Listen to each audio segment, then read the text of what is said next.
السلام علیکم۔ آج ہم دیکھیں گے باب صلاۃ المسافر، مسافر کی نماز کا بیان۔ نحمدہ و نصلی علی رسولہ الکریم، اما بعد فاعوذ باللہ من الشیطان الرجیم، بسم اللہ الرحمن الرحیم۔ رب اشرح لی صدری ویسر لی امری واحلل عقدۃ من لسانی یفقہوا قولی ربی زدنی علما۔ سفر کا مفہوم، یعنی سفر کس کو کہیں گے؟ سفر دوری اور گھر سے نکلنے کا نام ہے۔ سفر میں وہ سہولتیں اور آسائشیں نہیں ہو سکتی جن کا انسان گھر میں عادی ہوتا ہے۔ اسی کے پیش نظر شریعت نے کئی احکام میں تخفیف کر دیا، یعنی ریلیکس کر دیا شریعت نے، کیونکہ وہ چیزیں نہیں ہیں جو انسان گھر میں استعمال کر سکتا ہے، کیونکہ اسلام دین فطرت ہے اور اپنے احکام فطرت انسانیہ پر ہی ترتیب دیتا ہے۔ وہ انسان کے لیے فطرت اس نے بنائی ہوئی ہے چیزوں میں۔ اللہ تعالیٰ قرآن پاک میں کہتا ہے لا یکلف اللہ نفسا الا وسعہا۔ اللہ تعالیٰ کسی آدمی کو اس کی طاقت سے زیادہ شرعی احکام کا پابند نہیں کرتا۔ جتنی اس کی وسعت ہے اتنا ہی اللہ اس کے اوپر بوجھ ڈالتا ہے۔ یہی وجہ ہے کہ سفر کی حالت میں نماز کی رکعتیں کم کر دی گئی ہیں۔ یا ایھا الذین آمنوا اذا ضربتم فی الارض فلیس علیکم جناح ان تقصروا من الصلاۃ۔ اب یہاں پہ عرض ہے، یہ عرض کر لیں، ٹھیک ہے؟ اے ایمان والو، جب تم سفر اختیار کرو تو تم پر کوئی گرفت نہیں کہ تم نماز میں قصر کرو۔ نماز کی رکعتیں کم ہو جاتی ہیں۔ اب یہ رکعتیں کیسے کم ہوتی ہیں؟ فجر کی 2 سنتیں اور 2 فرض ہیں، تو علماء کا اس بات پہ اتفاق ہے کہ فجر کی 2 سنتیں تو پڑھی ہی جائیں گی اور 2 فرض بھی۔ 2 ہی فرض ہیں تو اس کو تو کم نہیں کیا جائے گا، اور سنتیں بھی پڑھنی ہیں۔ موسٹلی علماء اس بات پہ ایگری ہیں۔ اس کے بعد آ جاتی ہے ظہر کی نماز، تو سنتیں چھوڑ دیں، 4 فرض کی جگہ 2 فرض پڑھنے ہیں۔ عصر پہ آ جائے، 4 فرض ہیں، 4 فرض کو 2 فرض میں کنورٹ کر دینا ہے۔ مغرب میں آ جائیں، 3 فرض 3 ہی رہیں گے، اس کو آدھے نہیں کیا جائے گا، اور سنت نفل چھوڑ دیں۔ عشاء میں آ جائیں، سنت نفل نہ پڑھی جائیں، جسٹ 2 فرض پڑھیں گے، 4 2 میں کنورٹ ہو جائیں گے۔ اور کچھ تو کہتے ہیں وتر واجب ہیں، اور کچھ کہتے ہیں وتر واجب نہیں ہے۔ اس حساب سے پھر نماز کٹ ڈاؤن ہو جائے گی۔ یہ کلیئر ہوگی بات؟ تو یہ نماز کو شارٹ کر دیا گیا ہے سفر میں۔ قصر کا وجوب، اس پر تمام فقہاء کا اتفاق ہے کہ نماز قصر کرنی چاہیے، لیکن کیا قصر واجب ہے یا مستحب؟ اب یہ بات سمجھنے کی ہے ہماری، کہ اگر پوری نماز پڑھیں تو جائز ہوگی۔ امام مالک، امام شافعی، امام احمد رحمہم اللہ علیہم کے نزدیک قصر کی اجازت ہے، لیکن قصر ضروری نہیں۔ یعنی 3 لوگ کہتے ہیں اجازت ہے بٹ ضروری نہیں ہے۔ اگر کوئی انسان پوری پڑھنا چاہے تو اس کو پوری پڑھ لے۔ امام ابو حنیفہ رحمۃ اللہ علیہ قصر کو واجب کہتے ہیں، پوری نماز پڑھنا ان کے مسلک میں جائز نہیں۔ دلائل امام ابو حنیفہ کے ساتھ ہیں۔ مسلم نے حضرت عمر رضی اللہ تعالیٰ عنہ سے روایت کیا ہے کہ حضور صلی اللہ علیہ وآلہ وسلم حضور صلی اللہ علیہ وآلہ وسلم نے فرمایا کہ یہ ایک صدقہ ہے جو اللہ نے تم پر کیا ہے، بس اس کا صدقہ قبول کرو۔ یعنی قصر صدقہ ہے، اللہ کا گفٹ ہے، انعام ہے، اس کا یہ انعام، یہ صدقہ قبول کرو۔ ظاہری بات ہے کہ جب اللہ نے کیا ہے تو پھر اس میں ہم اتنا نیک بننے کی کیا ہم اس میں شو کریں کہ جی ہم بڑے نیک ہیں، ہم تو پوری پڑھیں گے. یہ اللہ نے دیا ہے نا گفٹ، تو اس کو لے لینا چاہیے خوشی خوشی. الحمدللہ اس نے آسانی کیا، اجر وہ اتنا ہی لکھے گا. 2 پڑھیں گے تو اجر تو 4 کا ملنا ہے نا. سنتے نفل نہیں پڑھیں گے سفر میں، ان کا بھی اجر مل جانا ہے، کیونکہ ہم عام روٹین میں پڑھنے کے عادی ہوتے ہیں. تو وہاں پہ جا کر نہیں پڑھیں گے، سفر ہے اللہ نے آسانی کیا، مل جائے گا اجر انشاءاللہ تعالی. حکم وجوب کا فائدہ دیتا ہے. دوسرے یہ کہ حضرت ابن عمر رضی اللہ تعالیٰ عنہ کا یہ قول ہے کہ اللہ تعالیٰ نے نبی کریم صلی اللہ علیہ وسلم کے ذریعے تم پر نماز فرض کی. حضر میں 4 رکھتے ہیں اور سفر میں 2 رکھتے ہیں. حضر یعنی جہاں پہ ہم رہائش پذیر ہوتے ہیں جس علاقے میں. اس سے معلوم ہوا کہ سفر میں اصل فرضیت ہی 2 رکعت ہوتی ہے، اس پر اضافہ ناجائز ہوگا. یہ وجوب کی بات آ گئی. اب یہ آپ نے جو اختلاف ہے، 3 امام ایک طرف ہیں، امام ابو ایک حنیفہ ایک طرف ہیں، ان کے دلائل کیا ہیں، تشریح میں آپ کو یہ رٹا ہوا ہونا چاہیے. سفر کی مسافت میں ائمہ کا مسلک، کتنا سفر ہوگا تو قصر ہوگی. اب اس میں ائمہ کرام کیا کہتے ہیں.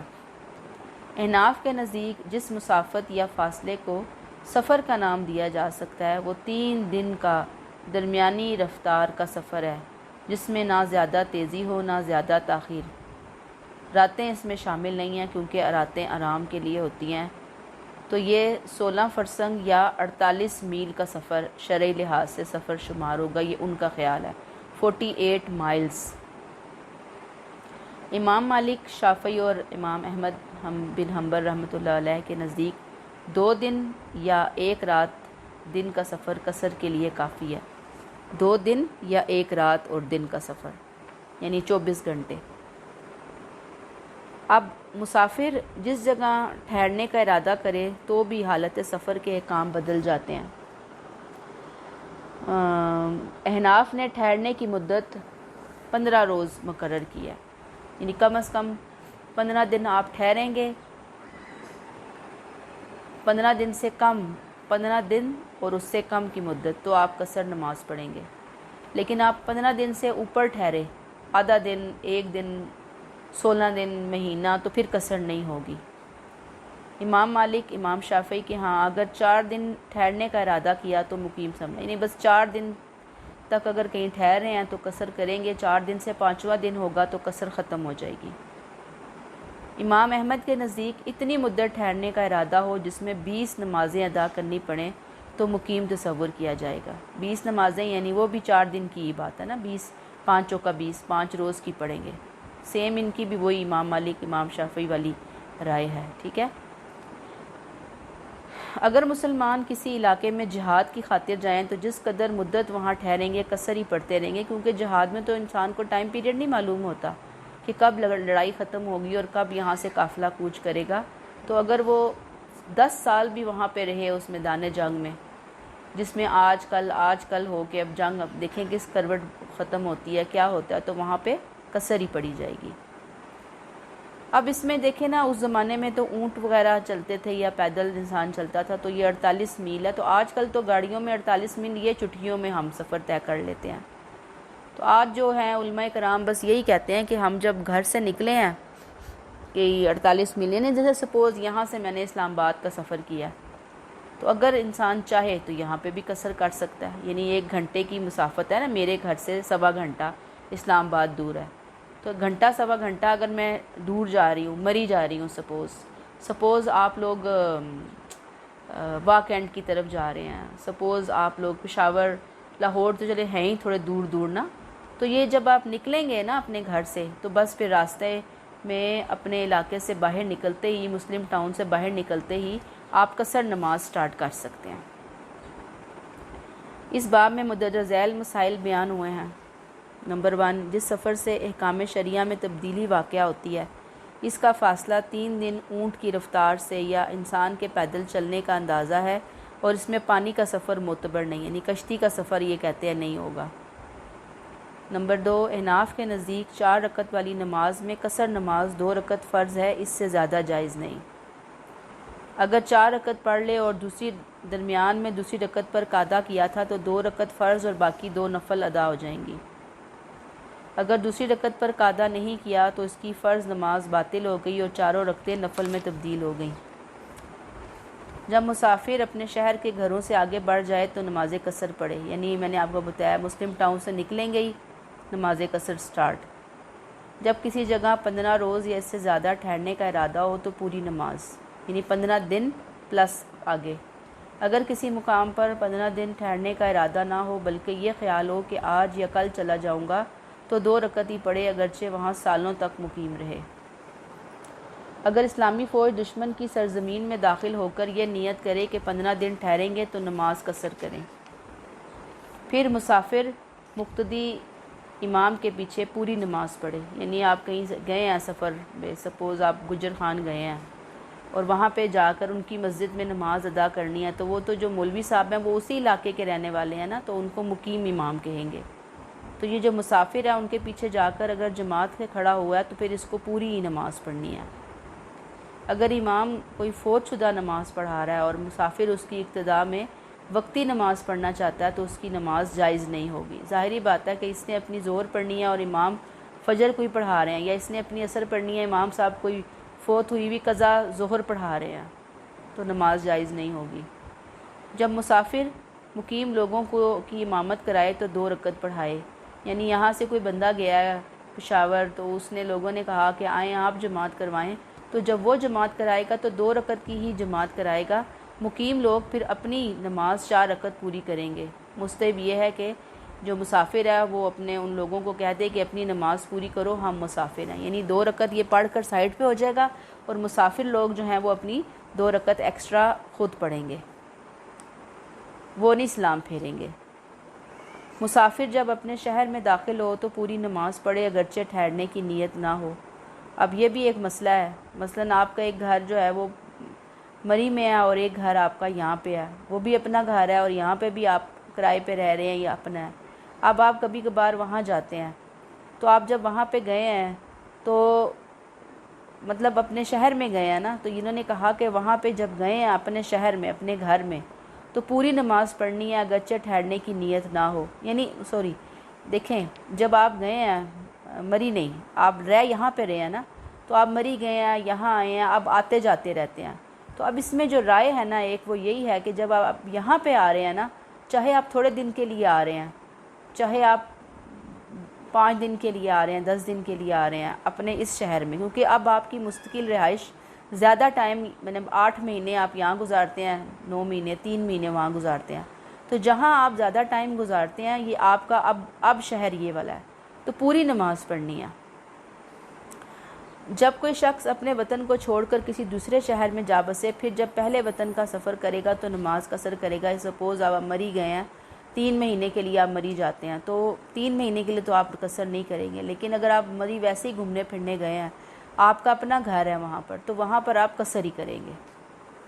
مسافر اگر مکہ اور منی میں 15 دن قیام کی نیت کرے تو بھی نماز قصر سے پڑھے گا، یعنی مکہ اور منی میں 15 دن قیام کی نیت کرے تو قصر پڑے گا، لیکن وہاں پہ تو لوگ نہیں قصر پڑھتے، اس وجہ سے کہ وہاں پہ تو امام صاحب جو نماز پڑھا رہے ہوتے ہیں تو لوگوں کی اپنی اتنی سعادت محسوس کرتے ہیں کہ وہ امام صاحب کے پیچھے جا کر پوری نماز پڑھتے ہیں۔ مسافر 2 نمازیں عملاً تو اکٹھی پڑھ سکتا ہے، وقتاً نہیں، یہ میں اینڈ میں آپ کو کلیئر کروں گی۔ امام ابو حنیفہ کے نزدیک کشتی میں بیٹھ کر نماز پڑھنا ہر حالت میں جائز ہے، اور صاحبین کے نزدیک بلا عذر جائز نہیں ہے۔ سفر کی فوت شدہ نمازیں حضر میں 2 رکعت، سفر میں فوت ہوئی ہیں نماز، یعنی ظہر آپ نے سفر میں پڑھنی تھی تو 2 رکعت پڑھنی تھی، نہیں موقع ملا، آپ گھر پہنچ گئے ہیں تو گھر آئے ہیں تو اب آپ 2 ہی رکعت پڑھیں گے۔ حضر کی فوت شدہ نماز سفر میں 4 رکعت ہی پڑھیں گے۔ آپ نے گھر سے 4 رکعت فرض ظہر پڑھ کے نکلنا تھا یا 4 رکعت فرض عصر پڑھ کے نکلنا تھا، لیکن ہوا کیا کہ جب آپ کو وقت ہی نہیں ملا، آپ نے کہا اچھا میں راستے میں پڑھتی ہوں، ہے عصر کا ٹائم ابھی ختم نہیں ہوا، آپ عصر کے ٹائم میں ہی نکل گئے ہیں سفر میں، اور آپ راستے میں جا کر اب نماز پڑھیں گے تو وہ قصر نہیں پڑھیں گے، وہ کہتے ہیں کہ پوری نماز پڑھی جائے گی وہاں پر، ٹھیک ہے۔ اچھا یہ فوت شدہ نماز ہے، باقی تو آپ قصر ہی کر لیں گے۔ گناہ کی خاطر سفر کرنے والا اطاعت گزار مسافر کی مانند ہے، یعنی نماز قصر کرنے کی رخصت دونوں کے لیے برابر ہے، یعنی کوئی گناہگار ہے یا